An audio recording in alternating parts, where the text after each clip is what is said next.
kind of see it on both sides, where the renal arteries and the actual pelvis and ureters come in. That's the helix. It shows you the adrenal glands, the kidneys. They usually never ask you anything about here because they have such great models over there, so don't study that. But they will study this. You have the ureters, you have the alien, which is the bladder. This is called the alien because it has a bladder, and then right below the bladder has a beak. Well, this beak happens to be the prostate, so this is a male urinary bladder. This is a seminal vesicle, and this is the vas deferens, which you're going to learn about maybe a little bit today, more like on Wednesday. But what you can see here is if you take this away, you can actually see the inside of the bladder where it shows the rugae, and then it shows something called the trigon.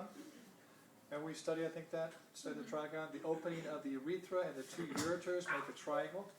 That feel good? And so the trigon is this tissue area here. It's actually different tissue. It's kind of linear granular tissue to help whatever is in the filtrate that is not liquid particulates settle down to the bottom. They kind of go in these little grooves, and they all kind of fold into the opening of the urethra. So this is the membranous urethra, then it goes through the prostate urethra, and eventually gets into the spongy urethra. The red line on this is represented the detrusor muscle, which is one of the contractile muscles, a smooth muscle in the urinary bladder. You have to know the detrusor muscle? Yeah. Okay.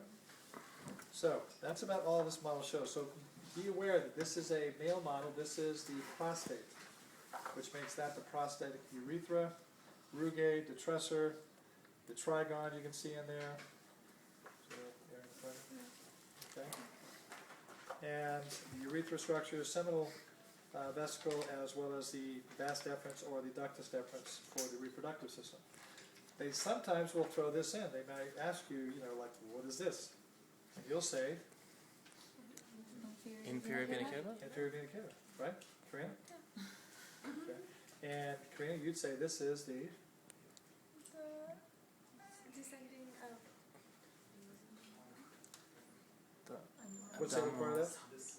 abdominal aorta. Yes, that's right. Or that. All right, we're done. So this model is fairly straightforward, nice and easy. Now, there are two sets of reproductive models. There is this one, and there is another one.